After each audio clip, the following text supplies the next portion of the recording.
Graça e paz a todos. Você que nos visita é sempre bem-vindo no nosso meio. E hoje, mais uma vez, eu agradecer os jovens, os adolescentes, por estar sentando aqui à frente. Parabéns, Deus abençoe a vida de vocês, viu, Bruninha? Deus abençoe. Continuem assim, que vocês vão aprender muito mais da Bíblia do que sentando lá atrás, tá bom? Irmãos, a Bíblia, na verdade, é um livro. Tanto o Antigo Testamento quanto o Novo Testamento é um livro que procura trabalhar a ideia dos relacionamentos. Então, se você pega no Antigo Testamento, no Novo Testamento, você vai ver vários textos trabalhando a ideia do relacionamento. Como que o marido deve tratar a sua esposa, como que a sua esposa deve tratar o marido, como que o filho deve tratar o pai, como que o pai deve tratar o filho, como que o servo deve tratar o seu senhor, como que o seu senhor deve tratar o seu servo.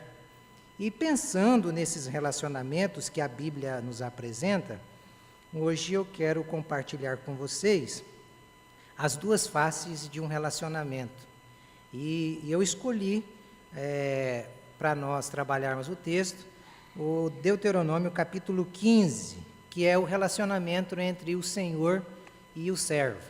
Eu acho que tem coisas maravilhosas para nós tirarmos daqui. Então, quando a gente lê o Deuteronômio capítulo 15, o verso 12 ao verso 18, a gente percebe essas duas faces do relacionamento que são trabalhadas aqui nesse livro. Então, se você achou, fique aí com a sua Bíblia aberta, que nós vamos trabalhar alguns versículos, e aí está a projeção do texto.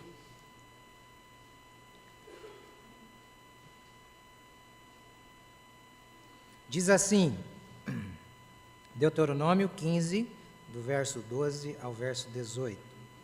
Se seu concidadão hebreu, homem ou mulher, vender-se a você e servi-lo 6 anos, no 7º ano dele a liberdade. E quando o fizer, não o mande embora de mãos vazias. Dê-lhe com generosidade dos animais do seu rebanho, do produto da sua eira e do seu lagar. Dele conforme a bênção que o Senhor, o seu Deus, lhe tem dado. Verso 15.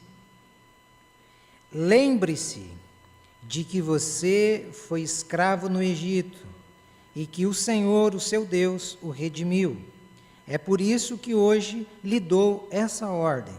Mas se o seu escravo lhe disser que não quer deixá-lo, porque ama você e a sua família, e não tem falta de nada, então apanhe um furador, ou tem algumas traduções que diz suvela. Suvela é aquele negócio que o sapateiro usa para furar cinto. Aquele furinho que tem no seu cinto é feito com uma suvela.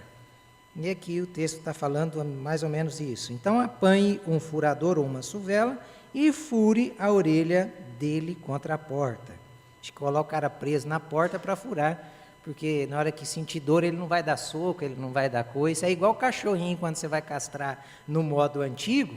Eu me lembro do meu finado avô, ele colocava o cachorrinho com a bundinha para trás e prendia ele no portão aqui e passava o canivete. Aí o bicho não tem por onde te morder, porque ele está aqui para o lado de trás, então era o mesmo método aqui. Você coloca ele preso na porta para ele não se mexer, abraça ele bem, e você manda o martelo na suvela e deixa a orelha do menino furada.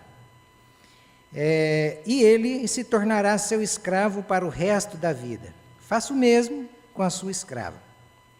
Verso de número 18. Não se sinta prejudicado ao libertar o seu escravo, pois o serviço que ele prestou a você nesses 6 anos custou a metade do serviço de um trabalhador contratado.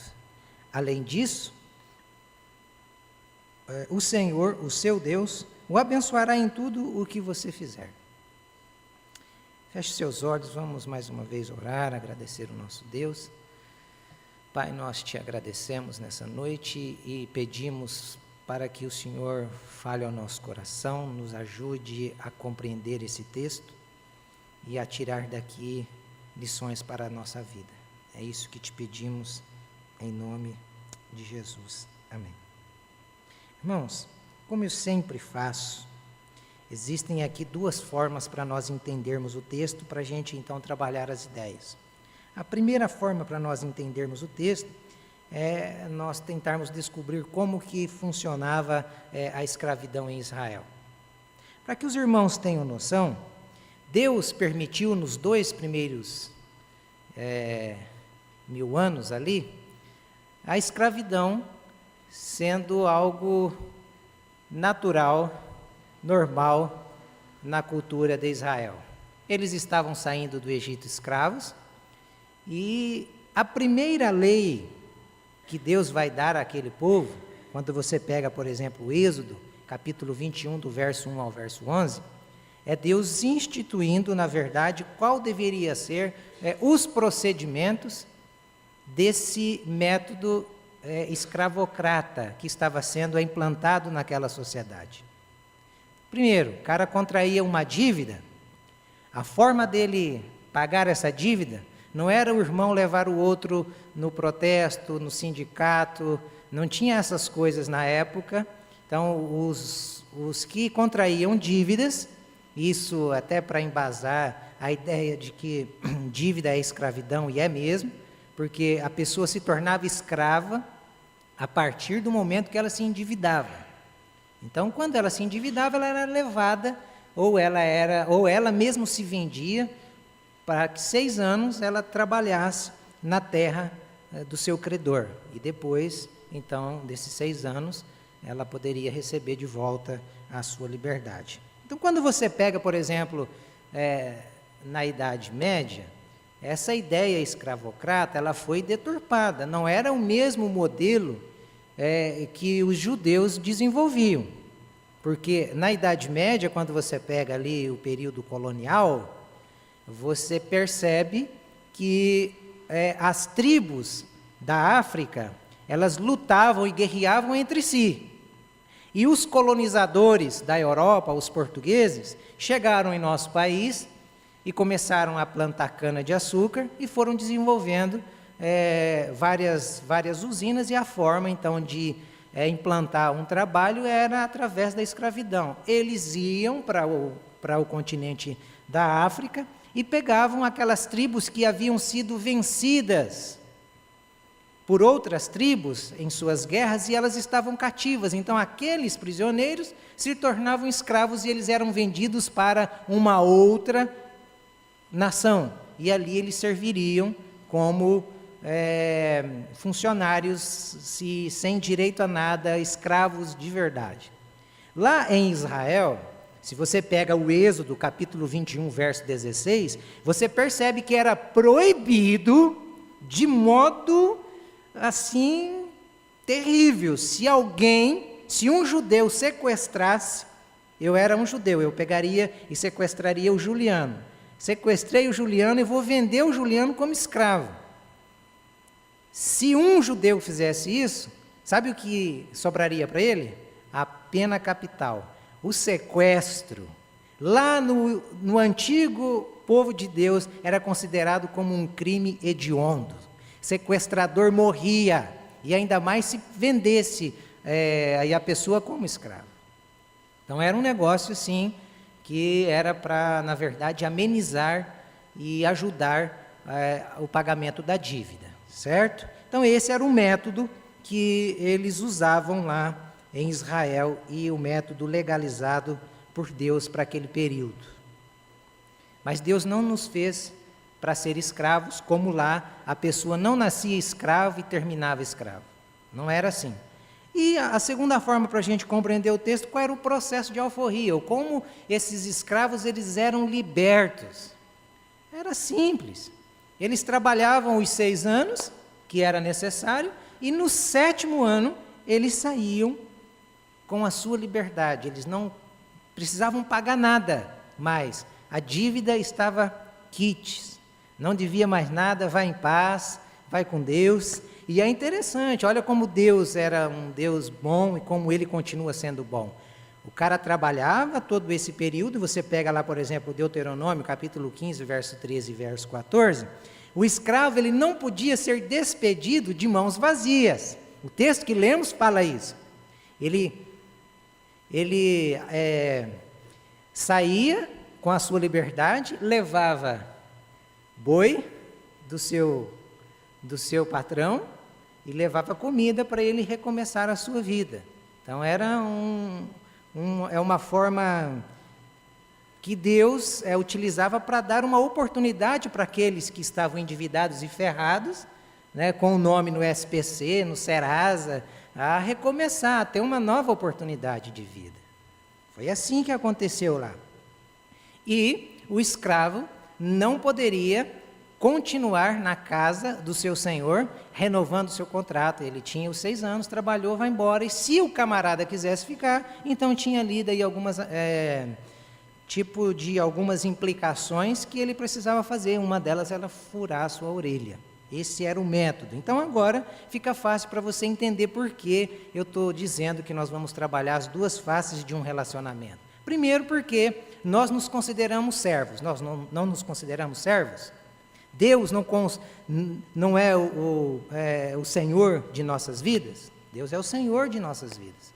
E nós somos servos. Então aqui a gente entende como que o servo deve se relacionar com o seu Senhor.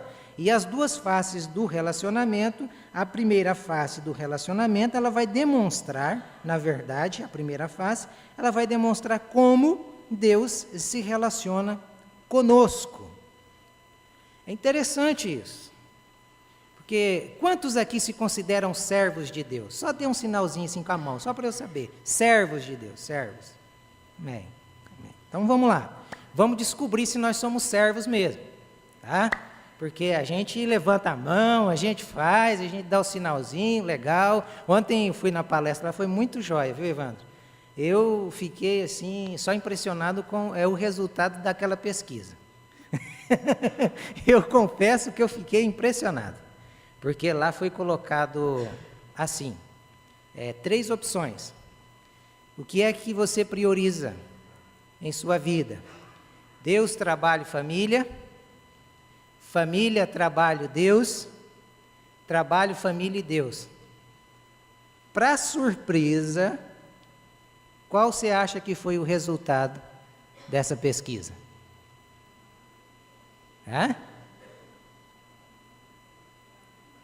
Deus, família e trabalho. Nós somos bons de teoria. Nós somos bons. O problema nosso é que nós nos enganamos. Esse é o maior de todos os problemas.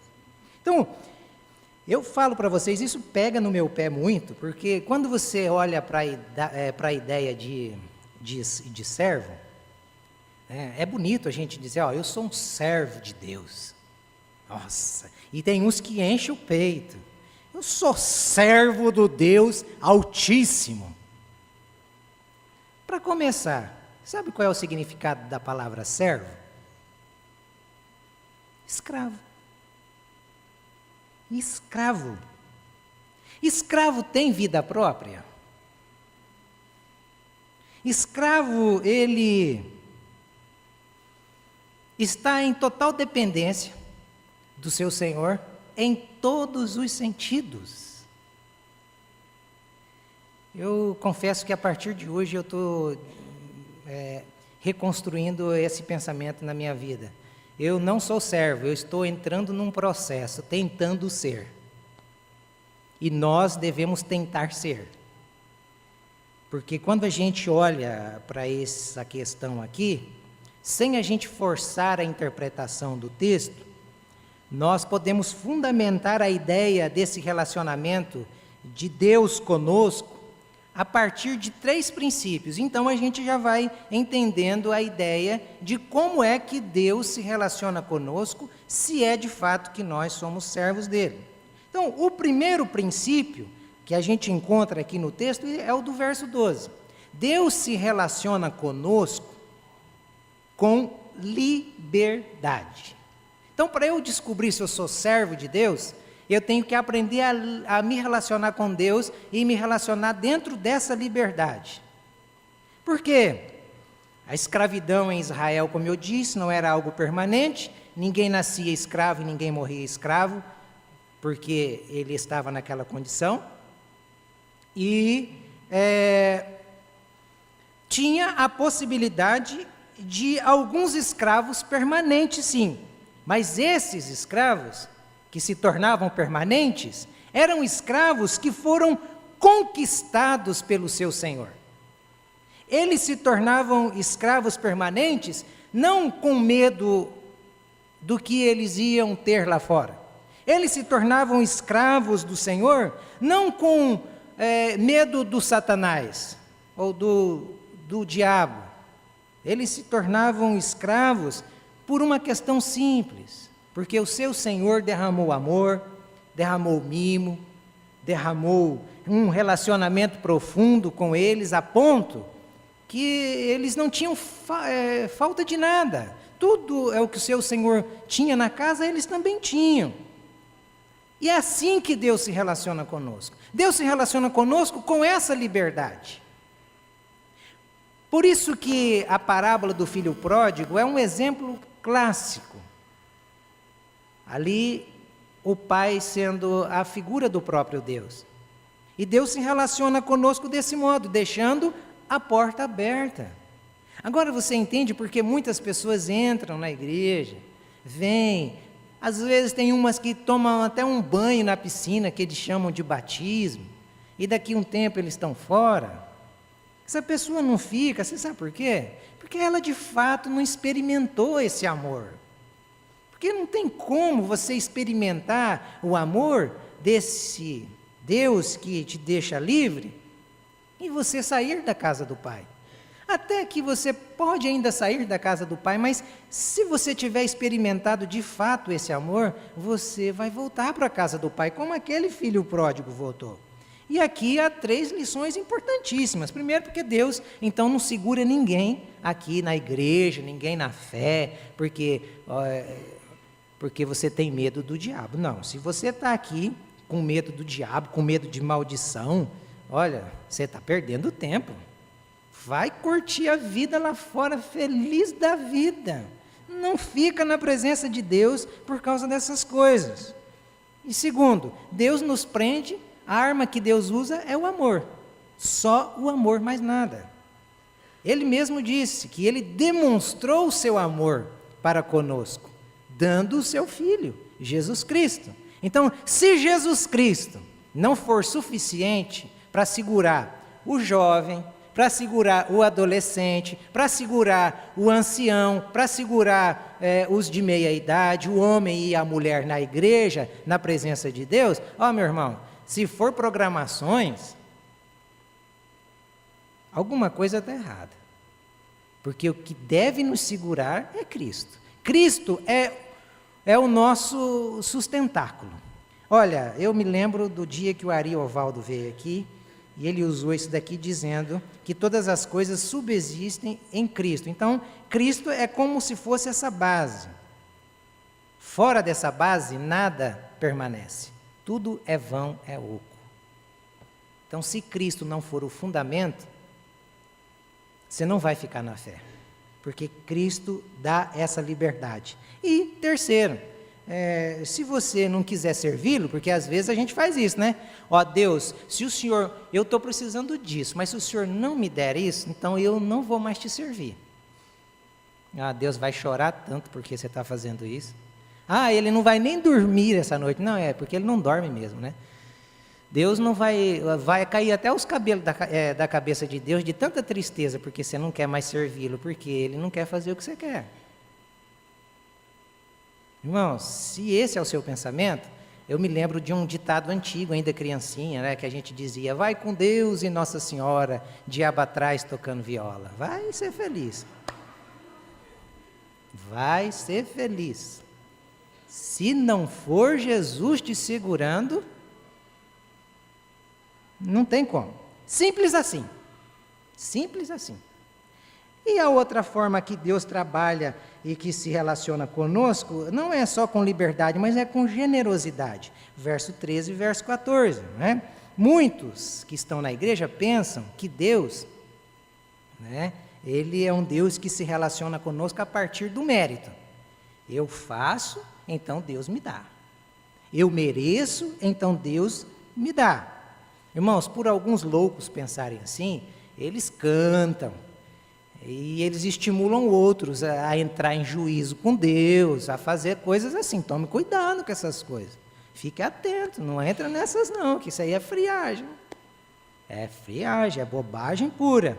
E se Deus se relacionasse conosco a partir da nossa própria justiça, irmãos, nós estaríamos fritos. Fritos. Deus se relaciona conosco a partir da generosidade dele, a partir daquilo que ele disponibiliza, que é misericórdia e graça. E aqui eu acho que cabe duas definições importantes. Misericórdia. Eu achei uma definição importantíssima essa daqui. O autor define misericórdia como aquilo que você não recebe, ou melhor, você não recebe o que merece. Isso é misericórdia. É você não receber o que você não merece. Misericórdia é isso. É não receber o que merecemos. O que é que nós merecíamos? Castigo, morte, separação eterna de Deus. Então Deus foi misericordioso e não nos deixa receber isto se nós tivermos Cristo. E graça? Graça é você receber o que você não merece. E o que é que você não merecia e o que é que eu não merecia? Amor, perdão, justificação e redenção. Então, graça é nós recebermos o que nós não merecemos. Misericórdia é não recebermos o que nós merecíamos. Interessante essas duas definições. Então, Deus se relaciona conosco assim. Aí você entende, por que você merece X e Deus te dá XY. Não é porque você mereceu, é porque Ele é bom.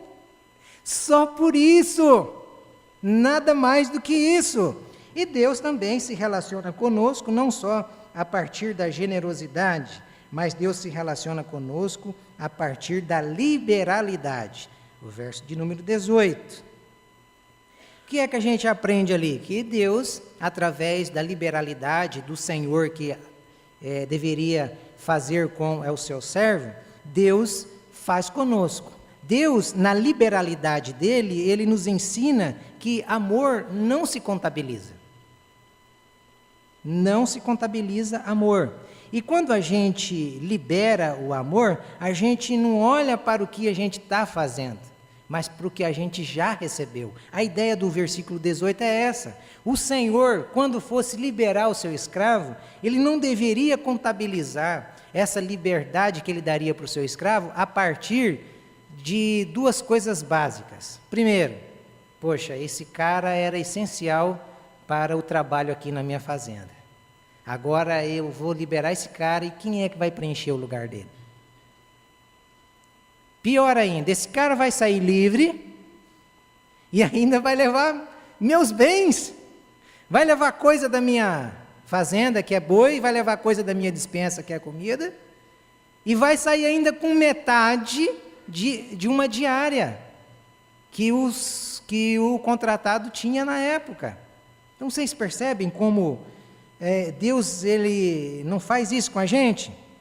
Então, eu fico impressionado, irmãos. Por quê? Porque a questão em pauta aqui, justamente, não é se fizemos, Deus vai nos abençoar. Essa não é a questão em pauta. A questão em pauta aqui é por que eu fiz? Ou por que eu não fiz?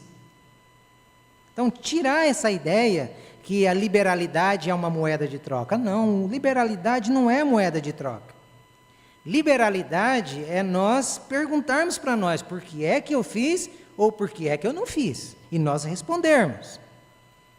Quando a gente tira essa liberalidade como não uma moeda de troca, aí a gente desconstrói aquela ideia de que eu dou o meu dízimo para que o devorador seja repreendido.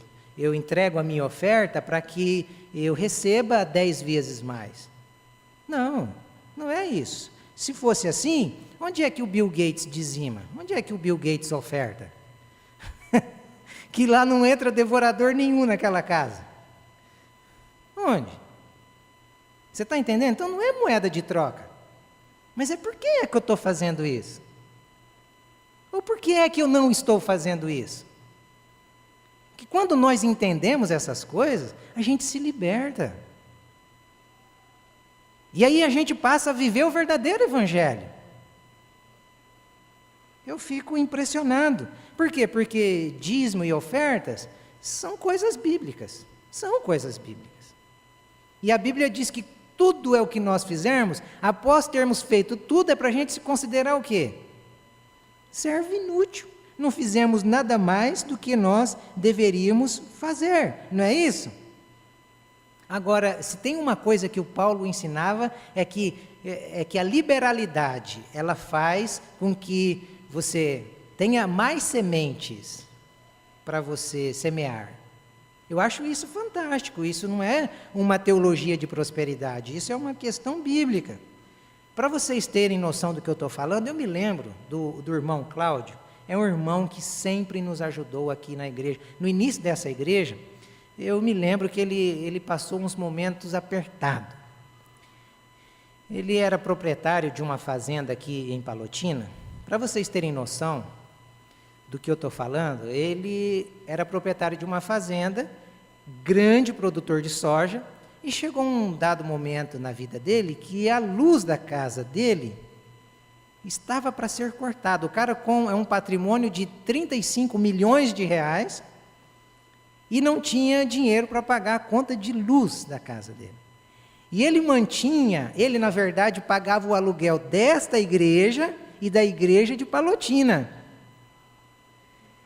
Eu nunca vi na história, assim, de amigos, uma pessoa fazer o que ele fez. Me lembro como se fosse hoje. Ele vendeu uma Pajero Full que ele tinha para pagar a conta de luz da casa e pagar quase que 6 meses de aluguel dessa igreja e da igreja de Palotina. Eu fiquei olhando aquilo, falei, rapaz, para que isso? Pensando comigo, meu Deus, vamos fechar esses negócios e vamos parar. Eu pensando assim, eu não estava com aquela fé. E de repente, ele me liga uma semana depois, dizendo, Itamar, você não sabe o que aconteceu. Eu falei, o que aconteceu? E uma seca terrível. E a soja dele precisando de chuva. Ele diz, eu fui orar à noite, lá na fazenda, no meio da fazenda, e pedi, Deus, tenha misericórdia, manda chuva. Rapaz, mas veio uma nuvem em cima da minha terra, mas derramou água de um jeito, que os vizinhos não sabiam o que era aquilo.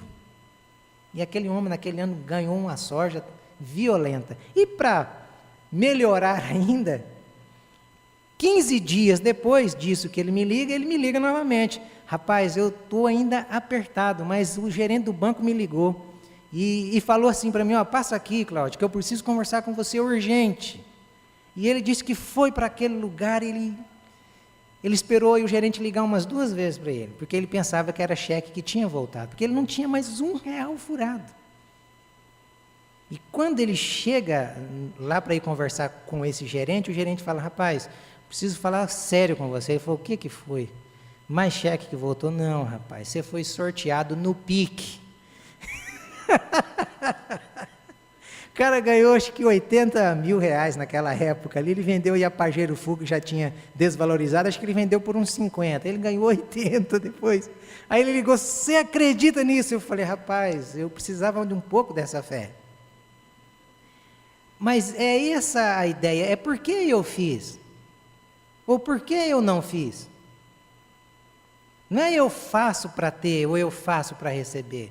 Mas espera aí, por que é que eu estou fazendo? Ou por que é que eu não estou fazendo?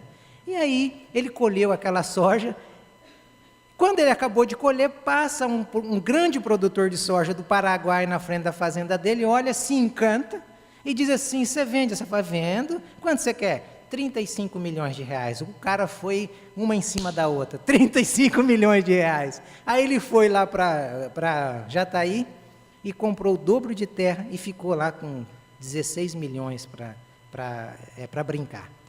Né? Então, você vê assim, eu fico impressionado com essas coisas. Por quê? Porque Deus, Ele faz isso com a gente. Ele dá, mas sem a gente merecer. Ele derrama, enquanto que a torneira Ele podia fechar.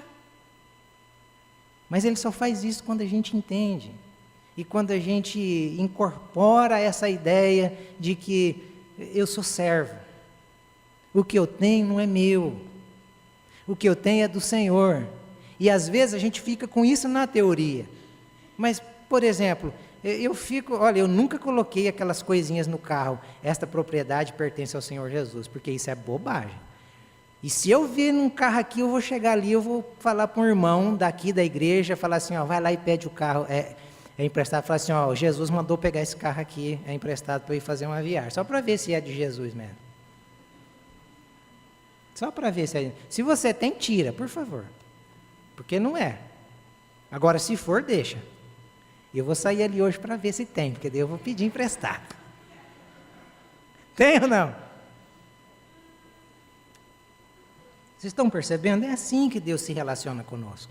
E a segunda face do relacionamento, eu havia dito que eu ia pregar pouco, né? Já está com 17 minutos. Eu vou terminar com 30, se Deus quiser. E Nossa Senhora não atrapalhar. A segunda face do relacionamento, aqui, demonstra, na verdade, como nós nos relacionamos com Deus, ou como nós devemos nos relacionar com Deus. Deus se relaciona conosco daquele jeito, com liberalidade, com amor, com liberdade. E como é que nós devemos nos relacionar com Deus? Irmãos, olha, para começar, como escravo se relacionava com o seu senhor, nós também, como escravos, devemos nos relacionar com o nosso Deus. Ainda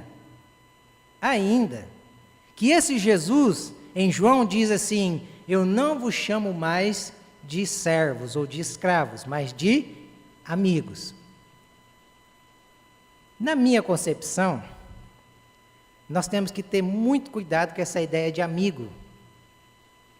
Porque quando a gente se acha muito amigo, a gente vai relaxando, a gente vai perdendo os limites, a gente vai perdendo os verdadeiros conceitos que precisam existir para que um relacionamento seja concreto, maduro, verdadeiro e consistente.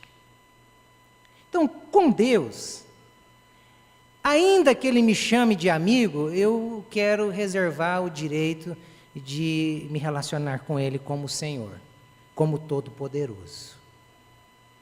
Eu acho que esse é o melhor caminho. Eu acho que essa é a melhor forma. Por quê? Porque apesar de nós sentarmos na mesa desse Senhor, esse Senhor que é misericordioso, que é amoroso, este Senhor também é fogo que consome. Ele também é um Deus que mata. Ele é um Deus que os seus olhos são como chama de fogo. A sua língua como uma espada que penetra e que arrebenta com qualquer um. Então nós não podemos perder essa concepção desse Senhor, que é poderoso, e que é cheio de vingança.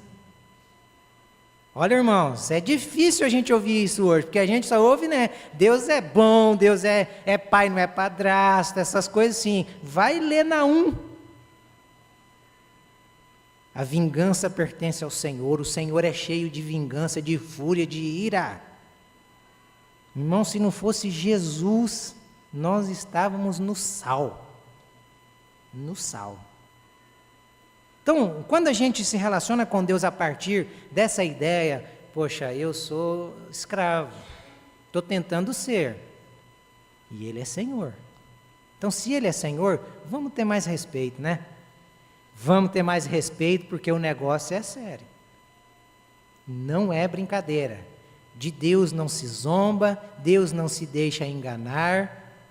O que o homem semear, isso ele colhe. É bem assim. Aí a gente também percebe 3 princípios de como nós devemos nos relacionar com Deus. E o primeiro princípio, quando a gente olha para o verso 15, que é o princípio da reciprocidade. E essa reciprocidade deve ser para com o próximo. Porque no verso 15, então vai dizer que o escravo, o Senhor devia ter na mente que, como eles foram escravos lá no Egito, e o Senhor Deus redimiu eles de lá, então eles deviam também proceder assim, com o próximo. E nós devemos proceder assim com os nossos irmãos que estão precisando de nós. Isso é difícil, isso é complicado, mas Jesus ensinou esse princípio da reciprocidade. Se você olha para Mateus capítulo 7, verso 12, Jesus vai dizer: façam aos homens aquilo que vocês querem que eles façam a vocês. Nada mais é do que reciprocidade. Então, quando a gente entende assim, eu vou tratar a minha esposa do jeito que eu quero que ela me trate. Eu vou fazer para o meu irmão o que eu quero que o meu irmão faça a mim. Esse é o método do relacionamento saudável. Esse aqui, na verdade, é o método que me leva à responsabilidade de cuidar, porque eu também fui cuidado. De fazer, porque eu também recebi. A oração do Pai Nosso, na verdade, é a partir dessa estrutura. Perdoa-nos à medida que nós perdoamos os nossos ofensores. Não é assim? A gente reza o Pai Nosso. Eu aprendi desde pequenininho rezar o Pai Nosso. Mas depois que você vai ler essa oração e vai compreender o que é o Pai Nosso, aí você já até nem faz mais essa reza. Você nem ora mais ele. Mas o método da reciprocidade é bem esse. E o segundo princípio aqui para a gente se relacionar com Deus é o da gratidão. Gratidão para com Deus. Verso 16 vai transmitir essa ideia de que o Senhor tratou tão bem aquele escravo, mas tratou tão bem aquele escravo que nada faltou para aquele homem. E por amor ao seu Senhor, aquele escravo não quer ir embora. Esse deve ser o método do nosso relacionamento com Deus. Sabe, aquela ideia assim de que o amor verdadeiro não troca liberdade por companhia? É a ideia de Ruth, né? A Ruth podia ir fazer o que ela bem queria, mas ela não foi, porque ela preferia a companhia da sua sogra. É a primeira história no caso da humanidade de uma nora a andar com a sogra. É a primeira e única na Bíblia. Você não vê nenhuma mais. Nora andando com sogra assim, ó, é ruim, hein? Eu acho que é por isso que Noemi, eu acho que é por isso que o livro de Ruth está ali, só para mostrar que teve uma só uma. Você que é sogra pode se tornar segunda. E você que é nora pode se tornar segunda também.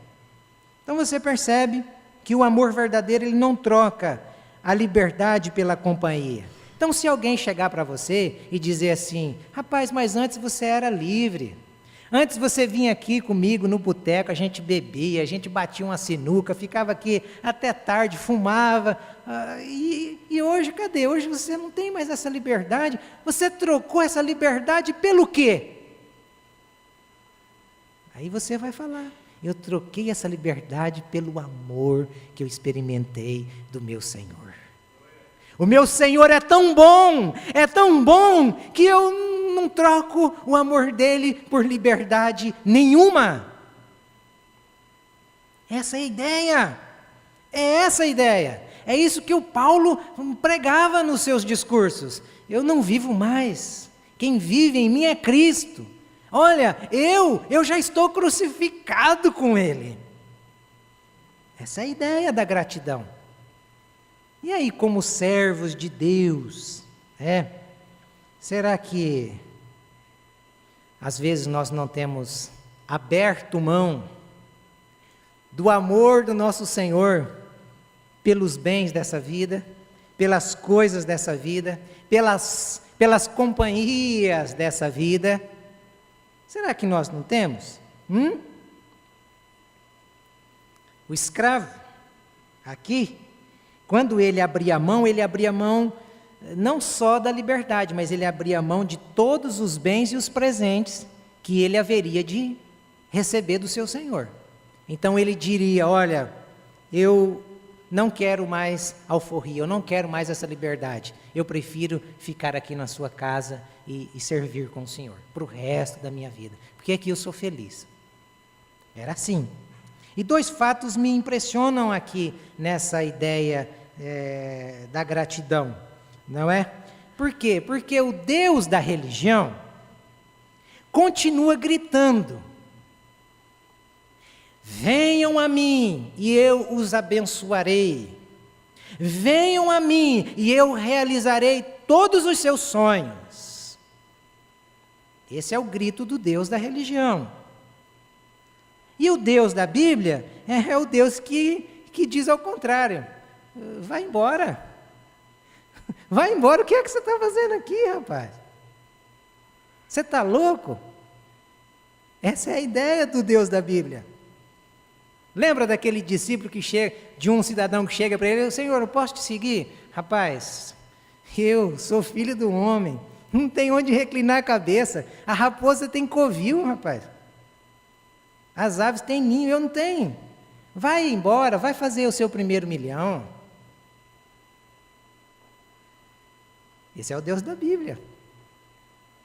Sabe, as nossas reuniões, eu às vezes penso, assim como na época dos discípulos, nada mudou, gente. Lembra quando Jesus estava multiplicando, quando tinha comida? A multidão estava em peso, assim, era a penca de gente. Aí um dia Jesus chega, faz uma leitura do ambiente. Tá. Então vocês estão aqui porque vocês querem comida, né? Aí Jesus para de multiplicar o pão e começa, O que aconteceu? A multidão ficou? A multidão foi embora. Aí Jesus olha para os 12 discípulos e ele diz o que eu estou dizendo para vocês. Vocês também não querem ir, não? Vão embora. Aí Pedro: mas para onde que nós iremos? Se só tu tens palavras de vida eterna? É uma pessoa que está demonstrando uma tremenda gratidão para com Deus. E é esse o nosso processo para nos tornarmos servos. Nós estamos aqui por causa do amor dele. Se não for o amor dele, eu vou lá hoje porque é o Juliano que vai pregar. Eu vou lá hoje porque é o Itamar que vai pregar. Eu vou lá hoje. Sabe, irmãos, Deus pode substituir, e quando Ele substitui por coisas melhores. Eu e o Juliano, Ricardo, Luciano. Sabe qual é o maior problema? É que a gente se valoriza muito, a gente se acha, nossa, eu estou profundo nas Escrituras. Está nada, você é um pires. Sua profundidade é de um pires. Eu sou necessário naquela comunidade, porque se eu sair, vai acabar. Que bobagem. Deus vai levar, Ele levanta um melhor, e não precisa de procurar daí a dedo, não. Ele mesmo faz rapidinho. Então Deus está mostrando isso para nós. Essa gratidão que nos deixa livres. E para caminhar aqui para o final, essa ideia de que nosso relacionamento com Deus deve ser de uma escravidão e uma escravidão eterna. Verso 17. Por quê? Porque o escravo que preferisse ficar com o seu senhor, ele não teria o seu contrato renovado por mais 7 anos. Eu vou fazer mais um teste, vou ficar mais 7 anos aqui. Se der certo, então aí eu fico para sempre. Não, você quer ir? Vai, é hoje. Se você não quer, fica. Mas para ficar, você não vai ter mais liberdade nem bens. Vai ter a orelha furada. Isso era a marca. Não sei se isso dói. O Tiago não está aqui. Hoje eu armei para pegar no pé do Tiago. Tiago, baterista. Ia pegar no pé do Tiago hoje. Mas ele vai assistir o vídeo. Eu ia perguntar para ele se dói aquele negócio. E você sabe por quê? Porque quando fura, nunca mais volta. Não tem mais como aquele negócio sair. E Deus está mostrando que o relacionamento nosso com Ele, de servos com o seu Senhor, deve ser algo que é para sempre. Furou, está furado. Marcou, está marcado. Esse deve ser o nosso compromisso, irmãos. E aí, a gente, quando se compromete com Cristo, não tem como se comprometer com Cristo e não se envolver com a igreja de Cristo. Por isso que eu estou pedindo para você, pense bem, repense, se você é servo, qual é a medida do compromisso que você tem com a igreja, com a comunidade. Precisa. Eu vou quando dá. Se der certo, eu estou lá. Espera aí.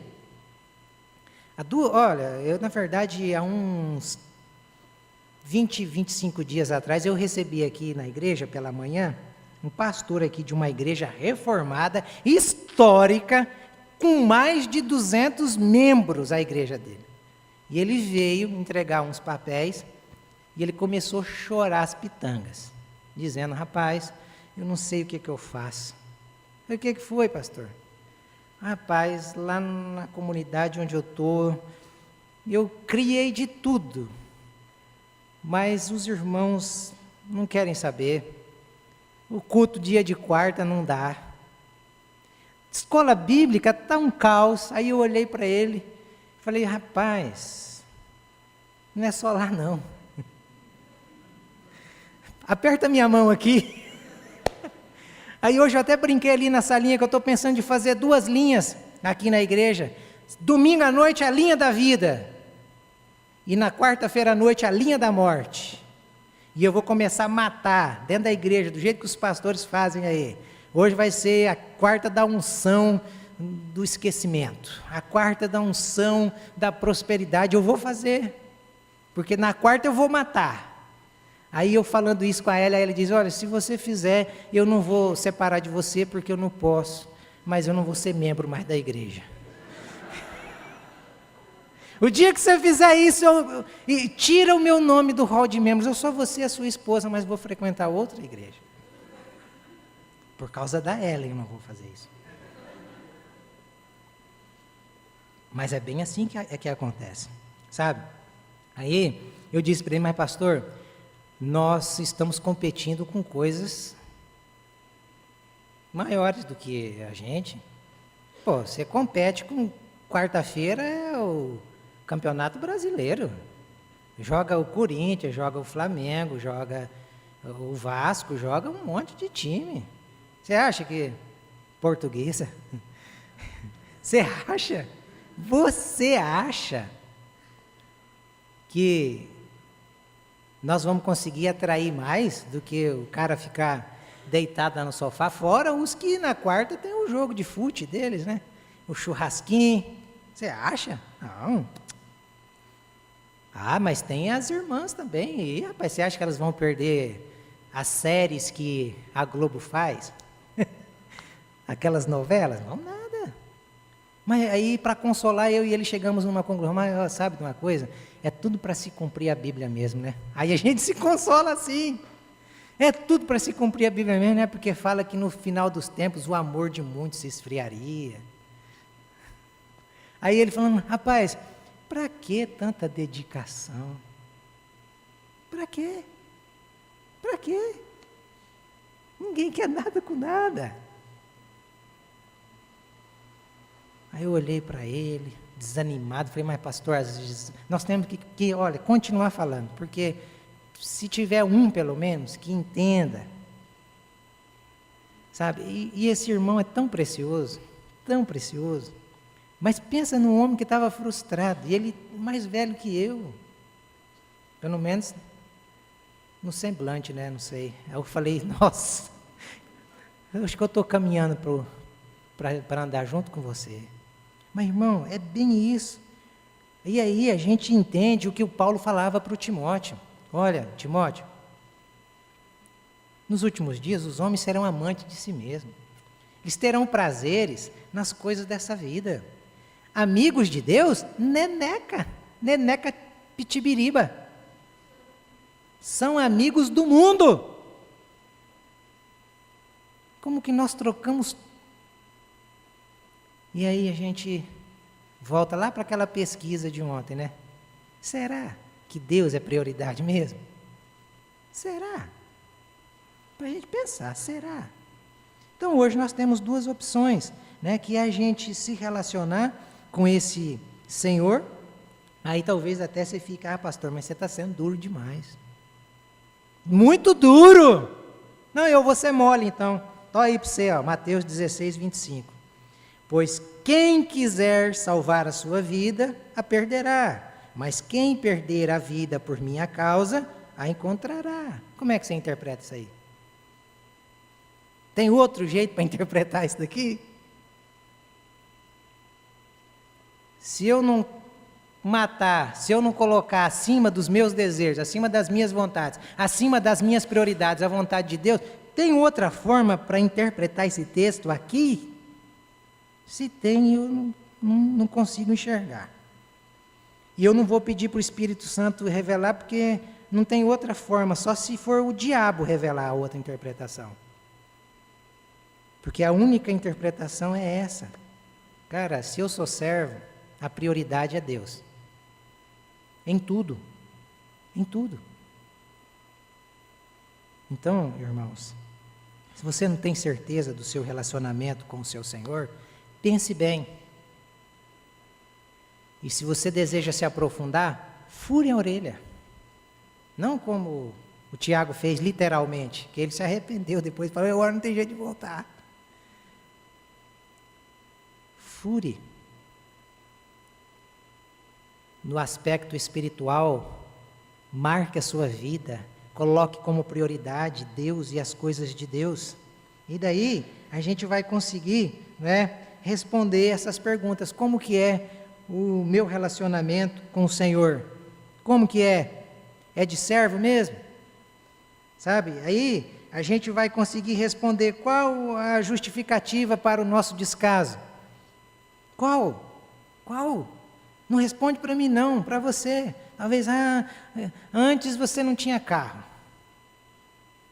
Aí Deus te dá um carro, mas deu o carro, aí começou a vir firme, aí parou. Cuidado. Cuidado para o ladrão não roubar o carro. Porque você pediu para... Não, eu quero ir para a igreja, me ajuda. Para quê? Mas é muito trabalho. Aí você trabalhava muito antes, agora você trabalha menos. Mas daí não dá. Agora, se nós começarmos a servir comida, lanchinho, daí vem. Mas a ideia não é essa, sabe? Talvez você pode até pensar, porque eu estou pegando no pé, que eu estou sendo chato, mas eu estou fazendo isso porque eu amo você, eu quero morar no céu com você, e eu quero que você saiba de uma coisa, irmãos. Jesus vai vir buscar uma igreja marcada, uma igreja pura, uma igreja compromissada. Não fique pensando que Jesus vai vir buscar membro de igreja que fica tomando ceia, que passou por água de batismo. Não, senhores. Não, senhores. Jesus vai vir buscar uma igreja invisível, ataviada, adornada, branca, pura.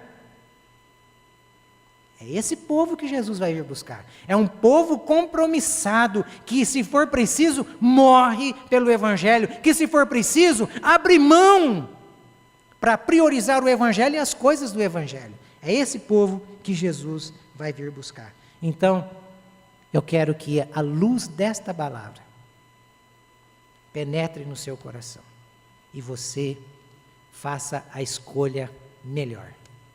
E a escolha melhor é abrir mão da nossa liberdade pela companhia de nosso Senhor. Eu quero orar com vocês. Até que os irmãos do louvor venham para a gente terminar cantando. Eu quero orar com vocês. Vamos nos colocar em pé, por favor.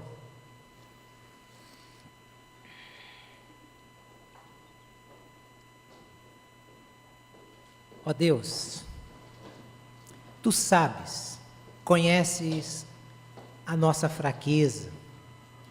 Tu sabes que nós não temos Te servido, que nós não temos nos envolvido conforme precisamos nos envolver. E nós Te pedimos que o Espírito do Senhor trabalhe isso no nosso coração, trabalhe isso em nossa vida. Tenha misericórdia, não nos deixe ser tragados por este mundo. Não nos deixe, ó Deus, de modo algum esfriar o nosso relacionamento com o Senhor. Nos fortaleça, derrama desse amor que nos prende, derrama desse amor que gera compromisso na nossa vida com a leitura da Tua palavra, com a nossa vida devocional, com tudo aquilo que a Tua igreja faz para a expansão do Teu reino. Nos ajude, Senhor, porque nós temos falhado, nós temos sido fracos. Abençoe a vida daquele pastor que veio aqui, ó Deus, frustrado, desanimado, desiludido. Fortaleça o coração daquele irmão, para que a comunidade que ele pastoreia também seja revigorada. Que a comunidade que ele também está na frente seja despertada pelo Espírito do Senhor. Que a palavra de Paulo aos Efésios toque o nosso coração. Desperta tu que dormes. Deus nos desperta desse sono, nos desperta dessa apatia, nos desperta da preguiça, nos desperta, Senhor, porque Tu estás nas portas, Tu estás voltando, Senhor. E nós não queremos naquele dia ser achados como pessoas que não vão ouvir da Sua boca: vinde benditos de meu Pai. Nós não queremos, nós queremos naquele dia ouvir de Ti: entrai para o gozo, entrem meus filhos para o gozo que eu tenho vos preparado. Ajude-nos, ó Deus, a matar a nossa vida, a priorizar o Senhor e as coisas do Senhor. Em nome de Jesus que nós oramos. Amém.